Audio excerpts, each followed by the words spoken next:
ಬರುವ ಭಾನುವಾರ 15ನೇ ತಾರೀಕು ದತ್ತಾತ್ರೇಯ ಜಯಂತಿ ಇದೆ.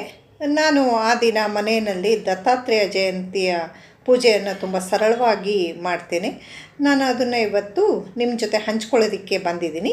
ನಮಸ್ಕಾರ ಎಲ್ಲರಿಗೂ. ಮೊದಲಿಗೆ ನಾನು ದತ್ತಾತ್ರೇಯ ಫೋಟೋ ಇರಿಸ್ಕೊಂಡಿದ್ದೀನಿ ಮತ್ತು ಒಂದು ಗಣೇಶನ ಇಟ್ಕೊಂಡು ಪೂಜೆಯನ್ನು ಪ್ರಾರಂಭ ಮಾಡ್ತಾಯಿದ್ದೀನಿ. ತಾಂಬೂಲ ಇರಿಸ್ಕೊಳ್ತಾ ಇದ್ದೀನಿ. ನಂತರ ವಿಭೂತಿಯನ್ನು ಗಣೇಶ ಮತ್ತು ದತ್ತಾತ್ರೇಯ ಫೋಟೋಗೆ ಲೇಪನ ಮಾಡ್ತಾಯಿದ್ದೀನಿ. ಅದಾದ ನಂತರ ಗಂಧ ಲೇಪನ ಮಾಡಿದ ನಂತರ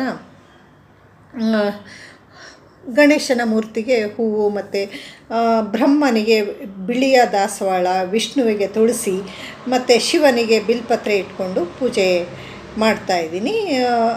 ಅಗರಬತ್ತಿ ಅರ್ಪಿಸ್ತಾ ಇದ್ದೀನಿ. ನಂತರ ನೈವೇದ್ಯಕ್ಕೆ ಒಂದು ಸ್ವೀಟ್ ಮಾಡ್ಕೊಂಡಿದ್ದೀನಿ. ಯಾವುದೇ ಸ್ವೀಟ್ ಕೂಡ ಮಾಡ್ಕೋಬೋದು ನಾವು.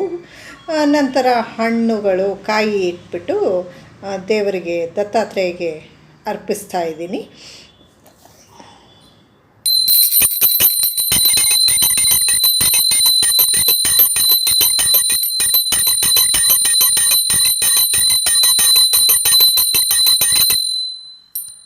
ಸ್ವಾಮಿ ದತ್ತಾತ್ರೇಯ ಎಲ್ಲರಿಗೂ ಆರೋಗ್ಯ, ಅಭಿವೃದ್ಧಿ, ನೆಮ್ಮದಿ, ಪ್ರಗತಿಯೆಲ್ಲ ಕೊಟ್ಟು ಹರಸಲಿ ಅಂತ ಬೇಡ್ಕೊಳ್ತಾ ನನ್ನ ಈ ದಿನದ ಪೂಜೆಯನ್ನು ಮುಗಿಸ್ತಾ ಇದ್ದೀನಿ. ಮತ್ತೊಂದು ವ್ಲಾಗ್ ಜೊತೆ ಮತ್ತೆ ಸಿಗ್ತೀನಿ. Thank you.